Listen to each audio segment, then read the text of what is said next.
What's up, YouTube universe? I'm Dash, and welcome to How to Transit.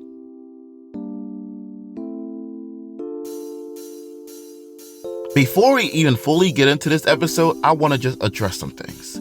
First of all, I am super grateful for all the new channel members that I've received since I started this how-to series. I just want to say thank you all so much for supporting this channel and helping us grow. It really means the world to me that everyone wants to hear me yap about transportation for at least 10 minutes. So thank you so much. I will definitely push to do more of these type of videos from this point onward. Which then brings us to the second thing I want to address. I do know that everyone's mentioning the issues with audio quality. In fact, that is the main thing I'm going to do once channel memberships reach a point where I can actually afford that. The first thing I will do is upgrade my setup and get a new microphone and stuff like that. But until that time comes, just bear with me, be patient with me, please. But thank you for all the support. Thank you for everything that you guys have done for this channel so far. And thank you so much for 10,000 subscribers. I know that was about a month ago, but I will be doing a 10,000 sub special very soon. With that being said, we will now go on to the episode. And this week's episode is about how the SEPTA new Flyer D40LF took the city of Philadelphia by storm and became a transit icon throughout the entire United States. But this channel is mostly focused on one city, so we're going to focus on Philly right now. Now, let's rewind the clocks. The year is 1986. The city of Philadelphia, and SEPTA as a whole, only has experience with one type of Flyer bus, the Flyer E800. Well, the version that SEPTA got was actually called the American General Metropolitan, which was exactly the same as the Flyer E800 imported through American General with some slight changes to make it more American General. There was a lot of issues with these buses. While it's still 1986, Flyer Industries was purchased by the owner of Den Alsten Bussen, which is a Dutch bus manufacturer. The first thing that they wanted to do under this new management was step away from being known as just that Canadian bus manufacturer. It was a new era for them after all, and thus the name, New Flyer. And New Flyer it was. Using the same design that Dutch manufacturing company, they designed what is called the New Flyer D40, which was the first modern high-floor bus built by the company in the year 1987. This was their flagship bus, and they even offered, for the first time, articulated bus variants, which was not common in the United States at the time. But another thing that was coming at the same time was a low-floor bus. They were developing it using the same design that they used for the high-floor variant, and in 1989, they finally did it. The New Flyer D40LF was born. This was New Flyer's first low-floor bus, but through the 90s, the D40 was more popular within the United States. As for SEPTA, well, if you remember how the American General buses didn't even run for the first 2 years of service, you would understand that the name New Flyer meant nothing in terms of quality of these buses. SEPTA was still primarily a Neoplan customer at this point. Actually, in the 90s, SEPTA would receive one bus from New Flyer Industries. There was a D40LF demo that ran throughout Luzerne Depot, operating on routes like the 6. But this bus did not last, obviously, as it was just a demo. Nothing came from this demo. Yet. In the year 1999, SEPTA was looking to replace buses came in the 80s. Some of them were quite old, while a lot of them were still very good runners. So there was no immediate urgency to replace them all at one go. SEPTA would go with two options to do this. The Neoplan AN460 articulated buses, which I've also covered in another video at some point, and this New Flyer D40LF low floor. That second option would do a lot more than what was originally intended. In the year 2000, when the first New Flyer D40LF pilot bus arrived on a property, number 5401, SEPTA would initially be unimpressed. While the bus did do a few tours on routes through Center City, a few things became clear. The carrier HVAC unit that they originally chose was not quite enough to cool a low-floor bus, the same way it cooled the Neoplan AN460 articulated buses. The bodies themselves didn't quite have good advertising space. The dread was setting in very quickly because a lot of this was an issue before with the American General Metropolitans. But unlike in the 80s with those American General issues, New Flyer was super willing to work with SEPTA to address this and build the bus the way SEPTA wanted. SEPTA never quite experienced something like this before or after that. New Flyer would make the exact tweaks that SEPTA asked for, enhancing advertising space, enhancing the air conditioning units, enhancing the body design, replacing the signs with something more visible from a distance. And in 2001, the SEPTA D40LF was born. The original order was meant to be for just 500 buses, but that quickly inflated to 670. The 2001 batch was numbered 5401 to 5500, and they were powered by a Detroit Diesel Series 50 engine hooked up to an Allison B400 transmission. In 2002, they would continue with this and have them powered by Detroit Diesel Series 50s and Allison B400 transmissions, and these ones will be numbered 5501 through 5600. In 2002 also as well, SEPTA made a bold move, opting for at least 32 of these buses that were on order to be hybrids. These hybrids were meant to serve as a replacement for the trackless trolley service in South Philadelphia. And just as quickly as 5401 was converted into the SEPTA D40LF that we know today, 5601 and 5602 were built as hybrid buses, powered by a Cummins ISL engine hooked up to an Allison hybrid drive system. SEPTA would continue to receive 10 more of these buses in 2003 alongside the traditional diesel buses. Because they were similar in appearance, SEPTA will make a slight change to the numbering, adding an H to the hybrid numbers so that the hybrid buses will be numbered 5601H through 5612H, and the diesel buses coming in 2003 will be numbered 5613 through 5712. At this point, it will be important to note that New Flyer was quickly building these buses ahead of schedule. Up until 2003, the order would be simply 100 buses per year, with the exceptions being to added on hybrid buses, which means there was 100 D40LFs delivered in 2001, 100 delivered in 2002, and 100 delivered in 2003. This was supposed to continue through 2006, but things would quickly change in the year 2004. SEPTA would make a very major spec change in these buses. They would change the seats to USSC seating, and they would change the transmission from Allison B400Rs to the ZF EcoMat 2. This was also the first year that instead of just 100 buses, they would opt to get 120 for that year. So instead of it just picking up where the 2003s let off and picking up 100 afterwards, it would instead be 120, being from 5713 through 5830. But there was another thing that changed. 20 more buses came, hybrids, so they actually would have H's in their numbering. Number 5831 through 5850.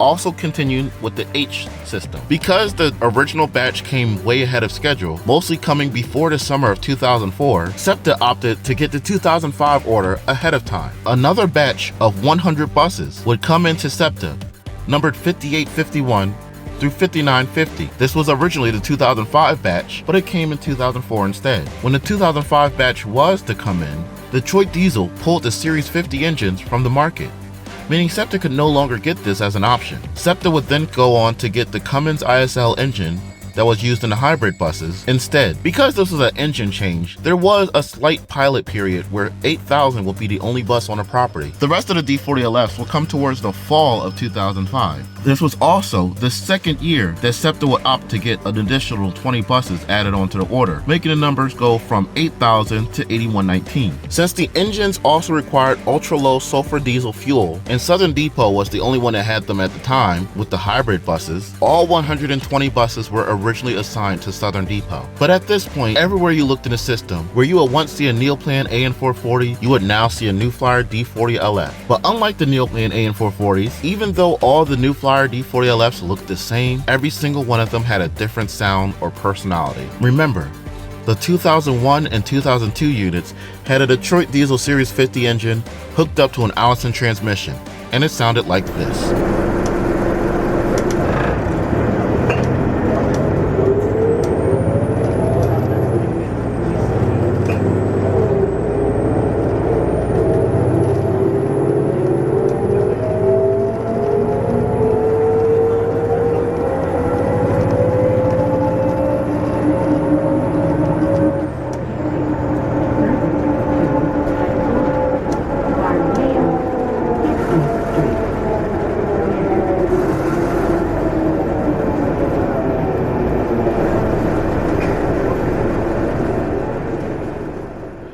In 2003, Detroit Diesel would offer an EGR option. SEPTA will opt to get the Detroit Diesel Series 50 with the EGR add-on. Still hooked up to an Allison transmission, it would sound like this.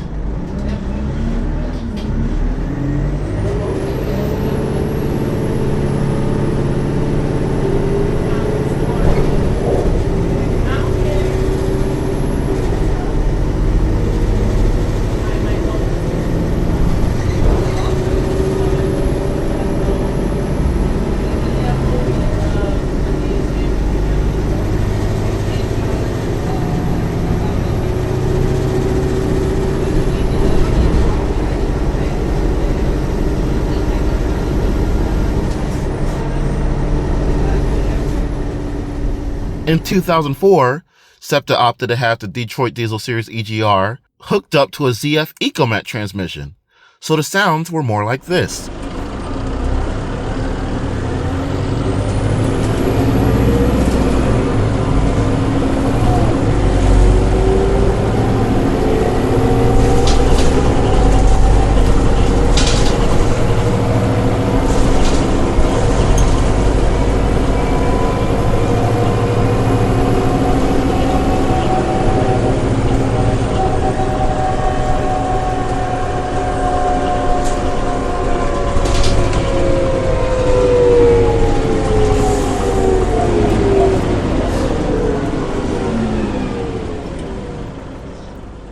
And finally, in 2005, SEPTA had the Cummins ISL hooked up to the ZF Ecomat transmissions.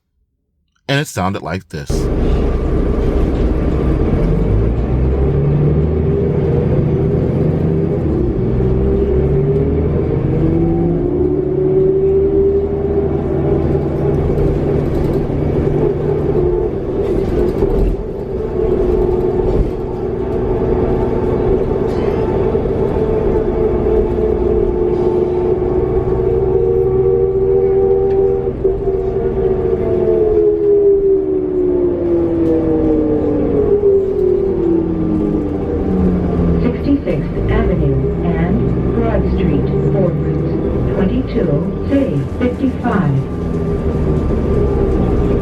But as you heard in these sounds, two of them might not be familiar to you. That's because in 2007, it was revealed that the buses powered with the Detroit Diesel Series 50 EGR were underperforming drastically. During their overhaul process, those Detroit Diesel Series 50 EGRs will be replaced and repowered by the Cummins ISL engine, meeting the EPA 2007 standards. That means the buses from 2003 and 2004 would be repowered to use a Cummins ISL engine in the next few years. By the time it was done, the 2003 units sounded like this.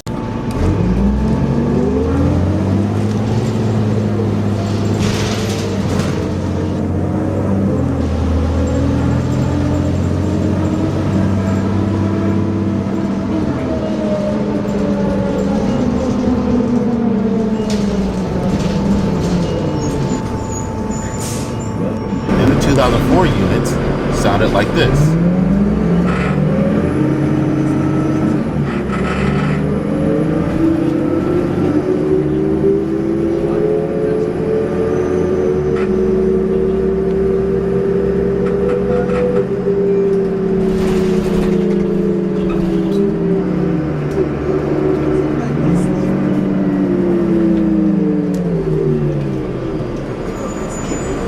And that was just all the sounds you would hear in the city of Philadelphia for the next 10 or so years.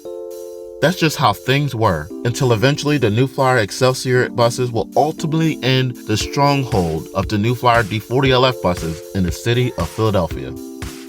But everyone alive today will recognize these buses, even if they hadn't quite seen them in some years. The D40LF buses still live on in history, and even within the fandom, as there's quite a few privately owned D40LF buses out there. The roar of the Cummins, the scream of the axles, all of this was part of Philadelphia's culture, and will be remembered for a long time. Long after the replacement Excelsior buses will be gone and forgotten, the D40LFs will still live on.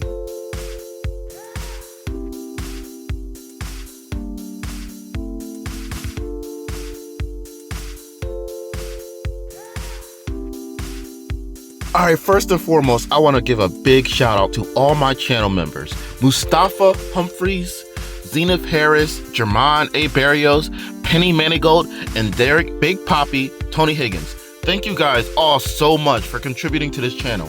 You're helping us grow, you're helping us expand. Thank you so much for everyone that's watching. Thank you for all the support I've been getting. Thank you for everything. You have no idea how much this means to me. I have noticed that I crossed over to 10,000 subscribers a while ago. I haven't actually addressed that formally, but at some point I will. But like I said, thank you all so much. Like, you have no idea how much I appreciate this. You have no idea how much I appreciate all this support I've been getting, all these contributions I've been getting, everything. It means the world. Thank you so much. Thanks for watching. I'll see you all next week. Peace out.